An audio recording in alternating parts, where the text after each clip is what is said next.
Ser TV, tu canal oficial de la educación escolar y Meduca, presenta las teleclases para estudiantes de media en Conéctate con la Estrella.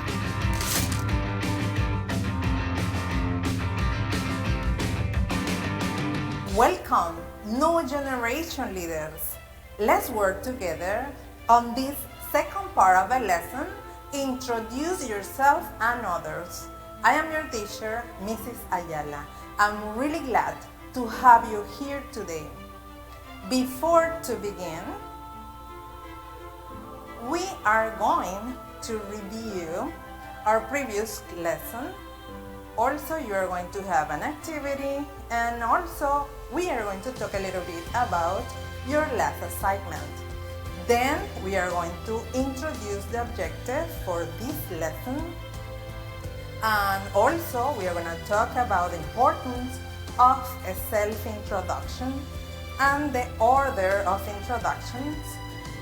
We are going to practice some useful phrases. You will have a reading activity, and you're going to watch a video. We are going to emphasize into the grammar structure in the use of simple present tense. You will have a game, and at the end you will have an assignment using the technology. So during our previous class, we talked about personal pronouns. When do we use them? Right, they are used in place of nouns. We often use them to refer back to people and things that we have already identified. Do you remember that personal pronouns may take on various forms? But it depends on some things. Right, numbers.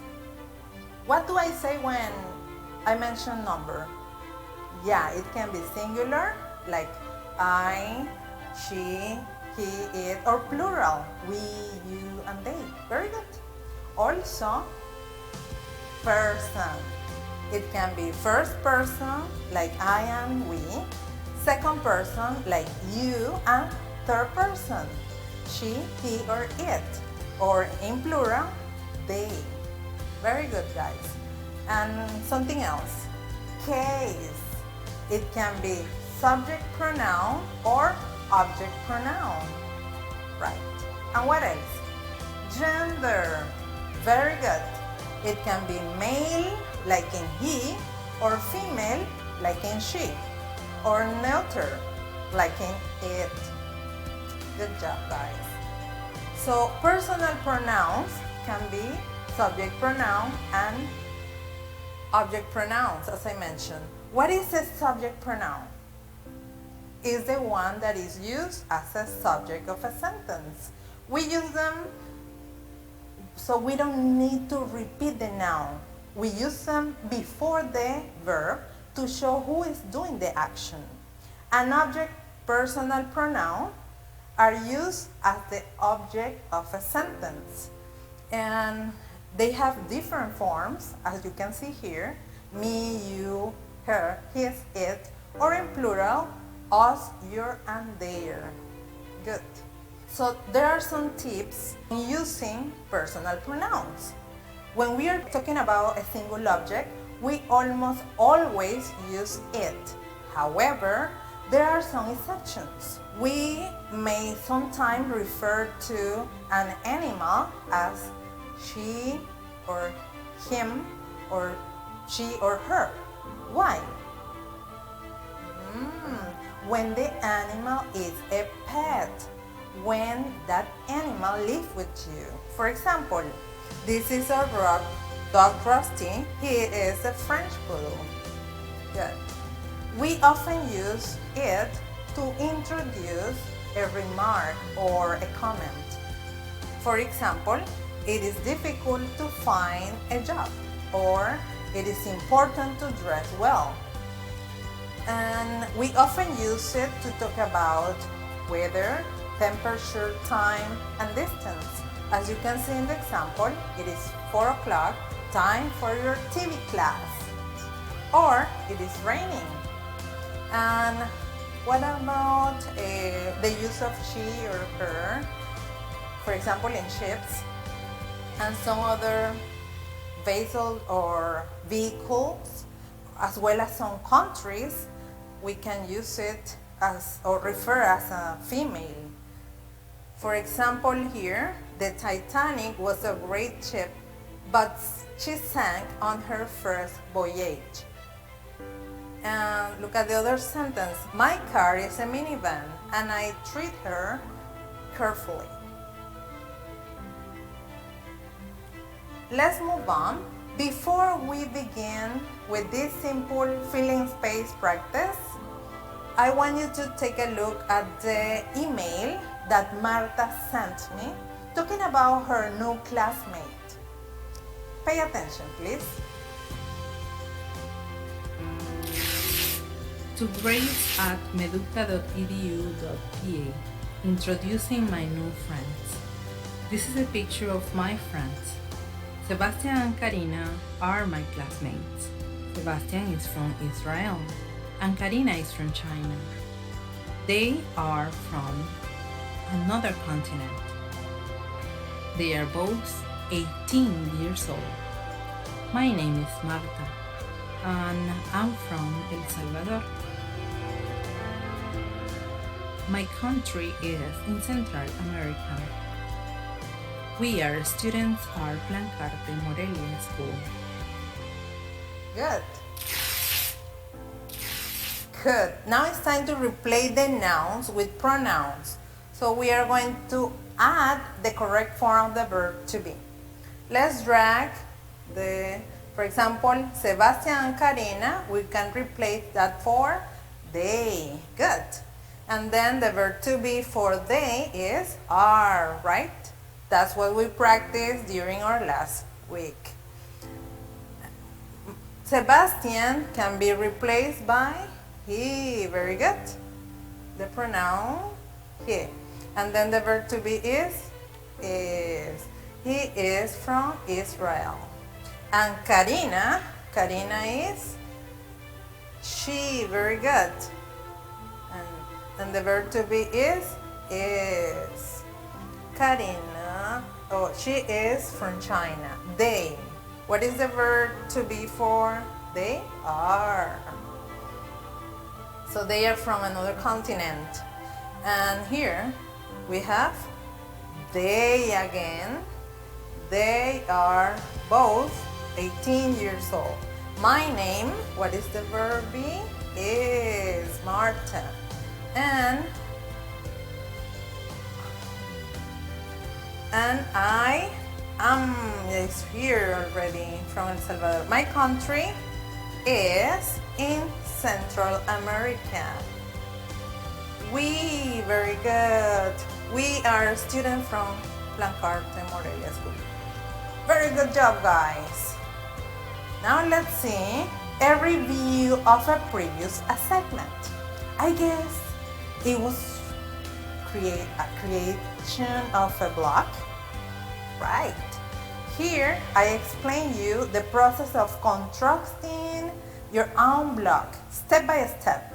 Your first entry must be your self-introduction, and I want you to start writing about your hobbies, goals, future jobs or projects, etc. So remember to apply the use of pronoun and the proper use of the verb be in your entries. So you can share the blog as soon as you finish, the link of your blog to your social media or with your team in Microsoft Teams. Remember, this was your previous assignment. In this link, you can find the step-by-step or scanning this code. Next. Now, guys, the second part of the topic, introducing yourself and others.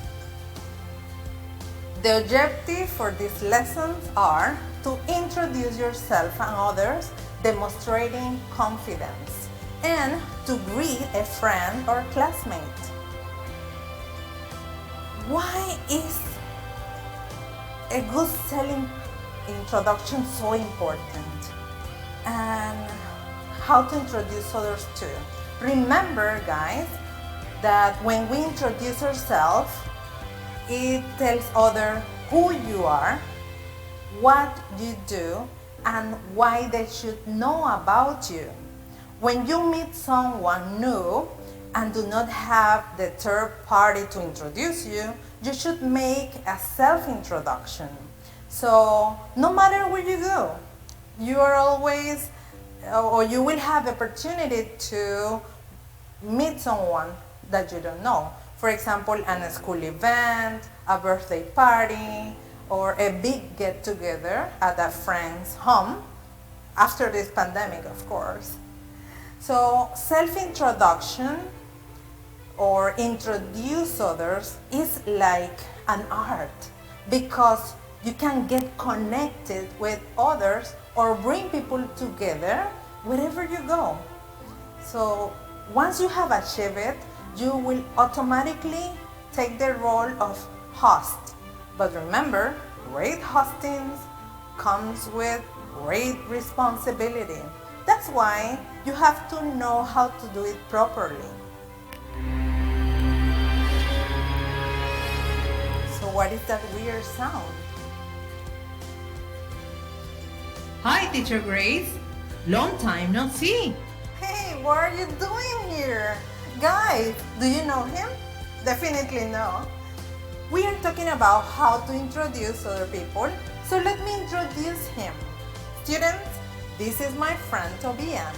Tobias, they are my students from 10th grade. Tobias, can you spell your name, please? Sure, my name is Tobias, but my friends call me Toby. T-O-B-B-Y. Good.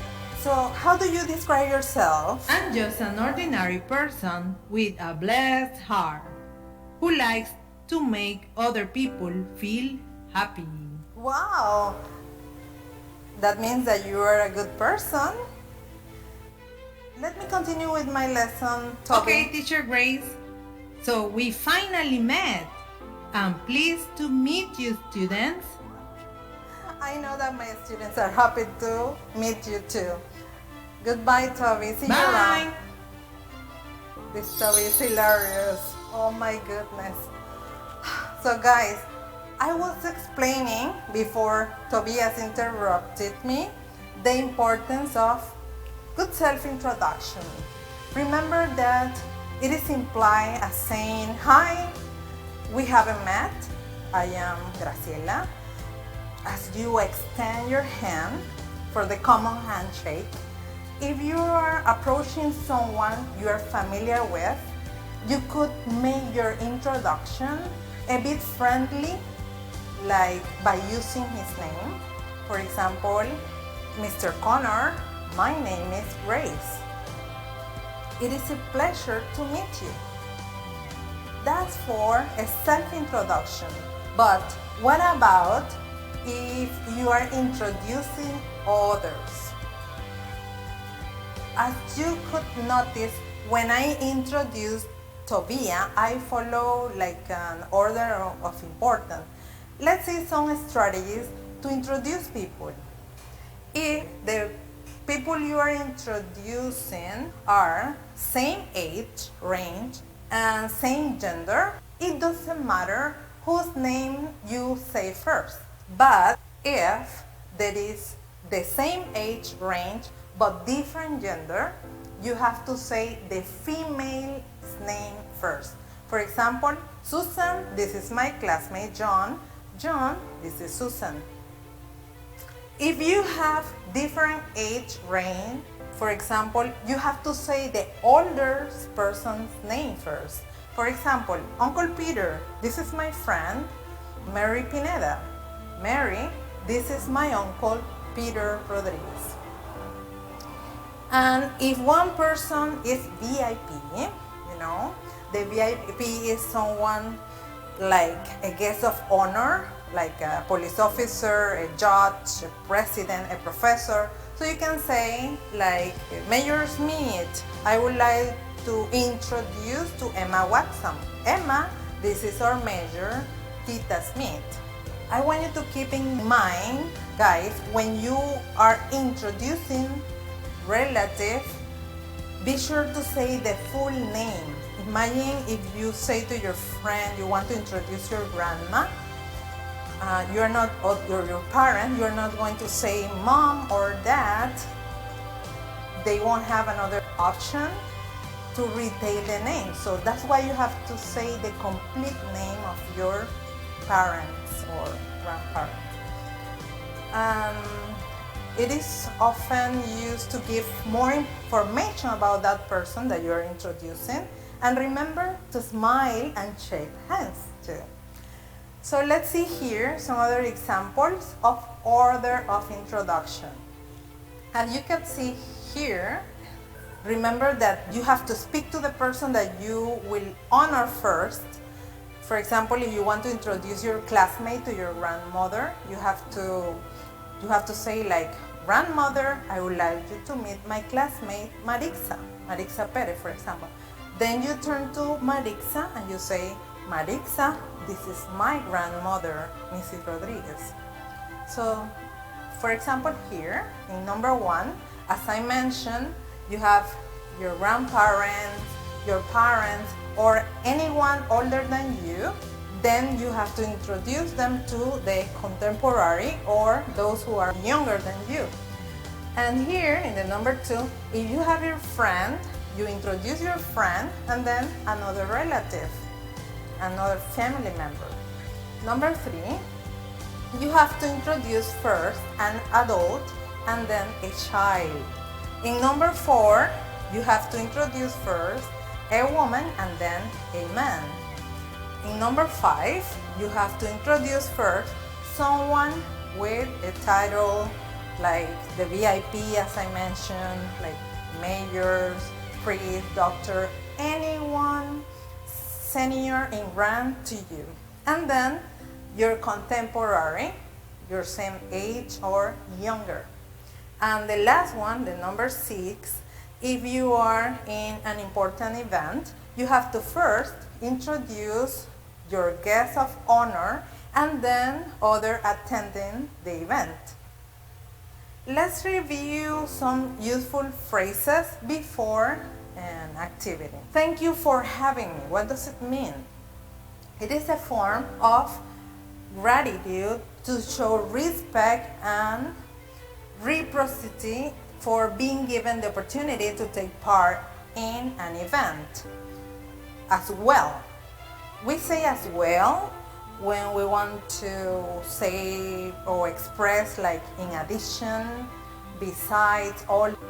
As an example, Mary is going to Colón and to Chiriquí as well. The love of my life. It means it's a person from you whom you feel the warmest affection and grateful in life. Going for long walks is to work for pleasure. And it was a pleasure talking to you. It is a polite way to live after having a really interesting conversation with someone. Now let's read together. Hello students. Hello teacher Grace. Thank you very much for having me. My name is Philip, but you can call me Phil. I'm a teacher and I teach English and history.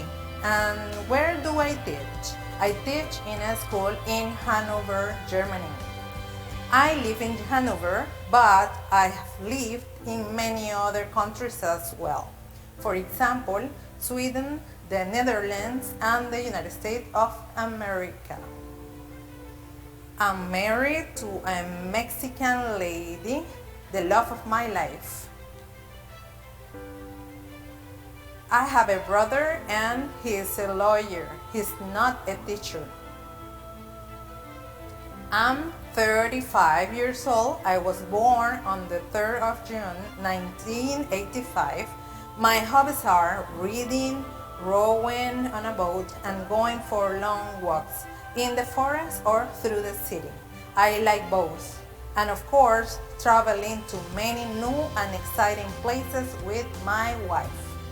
I hope you guys stay safe and take care of yourself on this pandemic, and it was a pleasure talking to you, and goodbye. So I hope you could read along with me.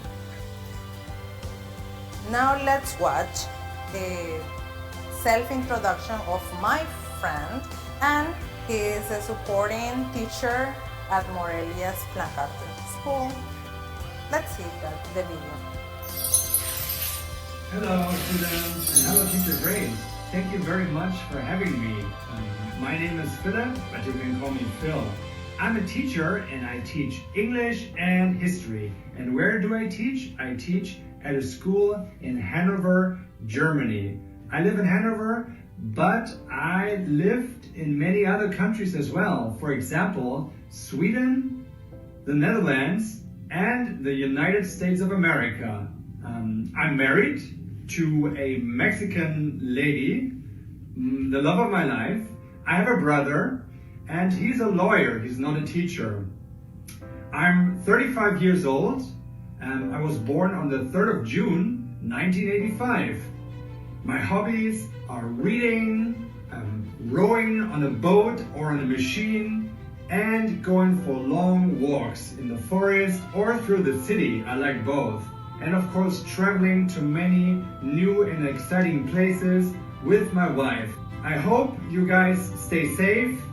Take good care of yourself in this pandemic. It was a pleasure talking to you, and goodbye.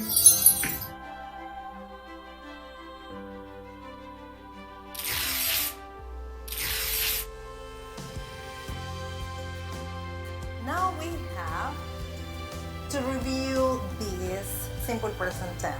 Many students think that this is the most tough rules in English, but this is implied because this is the first tense that you learn. So there are 3 areas that often need to be reviewed. We already did it in our previous class, but let's review again. 1.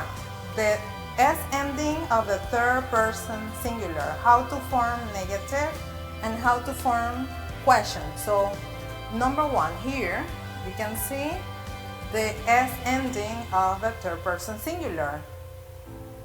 Only the third person singular, or when we talk about she, he, or it form of the verb, in the simple present tense has an ending S. All other forms are the same as the basic form of the verb. Like, for example, I speak, we speak, they speak. But he speaks, she speaks, it speaks. So the S ending becomes ES, IES. If the verb ends in a Y, like in fly, but for example, if we say in third person she, it's not fly anymore, it flies, it flies, he flies. And the S ending becomes ES if the verb ends in one of these letters or letter combination, as we reviewed in our last class. For example, with S, you can say you dress, and or she dresses. With CH, with SH, he witches. For example, I touch, or he touches. Or I fix, in third person, he fixes. And don't forget the ending sound, like is. Let's see the second here. The negative simple present tense. As you know, the basic negative simple present tense is formed with not. But you also need an auxiliary, do or does. These are called helping verbs too. So the pattern that we have to follow is subject plus auxiliary verb, do or does, plus not, plus the main verb. Remember this? Without S, no S. Let's see the next one. Questions in the simple present tense. So when we are going to build questions in simple present tense, it's like in negative because you always need to use the auxiliary do or does except with the verb to be. For example, he studies English at the university, the community center. So we change it like, does he study English at the community center? Or they are in Shepherd this week. Are they in Shepherd this week? Good, guys. So it's time to have fun, guys. Are you ready for the action? Okay. It is called impostor. Okay, there is an alien that has entered our ship and is trying to replace the crew. We need to know what body he is in and spell him before he takes control of everyone. We cannot return to Earth until we are sure that he is not one of us. We have to close the door, but with our nerve, we have forgotten the password to close the main hatch of the ship. Answer the security question correctly to close it. That's our mission. Answer correctly. If your answer is negative, then mention the correct one, okay? Does Phil teach German? Yes or not? Tell me. Margarita. Margarita said no. Okay, tell me. What does he teach? That's right. He teaches English and history. That's correct. Excellent. Number 2. Does he live in Hanover, Germany? Yes? No. Samantha? Yes. That's correct. Excellent. Number 3. Is he married to a Panamanian lady? John, tell me. No, he isn't. So what is the correct answer? He is married to a Mexican lady. That's right. Thank you. Very good. Okay. Let's see this one. Another hobby Phil have besides reading, rowing on a boat, and going for a long walk is? Tell me. Susan. Yes. Traveling. That's correct. Excellent. Wow. All right. The gate is closed. Okay. Let's check all rooms and find the imposter in each room. Let's see the room 1. Identify the imposter. You have to point out to the crew member who is not telling the truth when you're going to introduce someone. Same age range, different gender. Say the female's name first. That's correct, right? Different age range. Say the older person's name first. That's correct. A child, then an adult. That's incorrect. So yeah, the imposter is the third one. Oof. Now we have to drag the light for the suspect. Oh, here he is, the alien. Very good. Let's go to the second room. Let's find the imposter here. Point out the crew member who is not telling the truth. Toby describes himself as an ordinary person, a stubborn and selfish person, someone who likes to make people feel happy, someone with a blessed heart. The second one, yeah, he's not stubborn and selfish. Very good. Let me drag. Here is the alien. Very good. Let's see. We are in the room number 3. Identify the imposter. Okay, let me see. Only the third person singular form of a verb in the simple present tense has an ending S. Is that correct or not? That's correct. So the first option is the correct one. Let me drag this. Where is this? Ooh, where is it? Here it is. Wow. Oh, now we are in the last room. There is only one person left.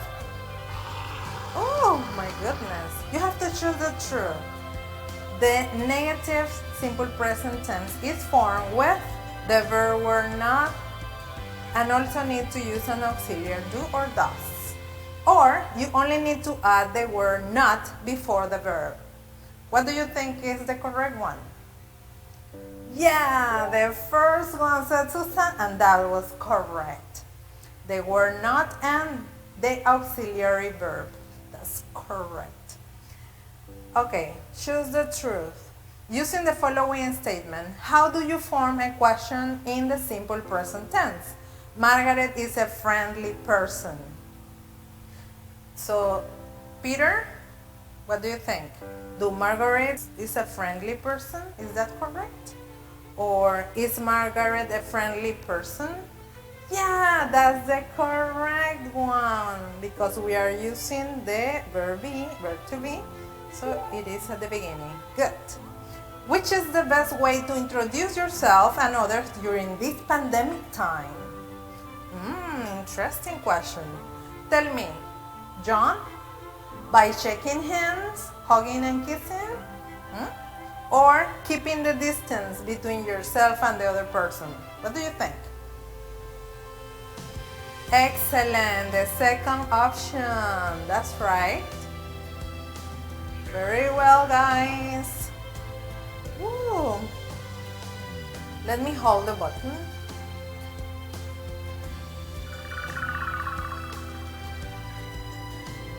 Wow, see you on Earth. We return home with the certainty that none of us is an imposter, or so we think. End of the transmission. Good job, guys. Now it's time for the assignment. What is the assignment for today? Okay, let's see here. This is based on a previous assignment, but I want you to introduce yourself. You have to access into flipgrid.com/profayala. You can access using this code. Watch the video, please. I will show you the step-by-step here. Pay attention. Hi, new generation leaders. Let's answer using Flipgrid. First, you have to access into flipgrid.com/profayala, and then you will have an option to access using your Google account or the Microsoft account, the Meduca's domain. You can find instructions. How do you pronounce your name and what is something we should know about you? Once you have ready for your answer, you click on record a response and the camera will be available for you to record. You can add effects, for example, frames, text. Let me select this frame. If you go back here on frames, you can select other options, for example, text. You can type your name. Once you have typed, you can drag your name to the place that you prefer. And there are more options. Stickers, for example. You can enlarge the sticker, put it smaller, so it depends on you. Once you have finished, you have to click on record in the middle and you can start recording. The teacher gave you 45 seconds to record your answer. So you have to click on next once you have finished and you can type your name, the one that will appear. You can submit or you can edit the video. If you don't like it, you can record it again. So once you have finished, you click on done and your video will be ready to view. Excellent. Thank you, Toby, for your help. So now you know exactly what to do by recording yourself as an assignment using Flipgrid. So spell your name and tell us something that we should know about you. You can scan this code, remember, to access into the step-by-step. So something very important, guys, to protect yourself against this virus and play by the rule. What are the rules? You have to wear your face mask. You have to wash your hands constantly, use hand sanitizer, keep the social distancing, and also stay healthy. We want you to stay healthy, helpful, at home, and calm, doing all your tasks. We want to send a special thanks to the Magister Daira Creighton, who is our academic coordinator from the National Directory of Foreign Language Teaching. She's always supporting, giving us advice, fixing whatever, checking the mistakes and whatever. Thank you, Teacher Daira, for your help. And special thanks to all these sponsors that make this lesson possible for you. And also I want to send a special thanks to Conéctate Morelia School, who is sharing and sending videos to me to support my lessons. Thank you so much. So guys, let's stop here, but I want you to remember that you have to be a game changer. The world has enough followers. Remember this unknown author quote, and see you next time with more lessons for 10th grade. Goodbye.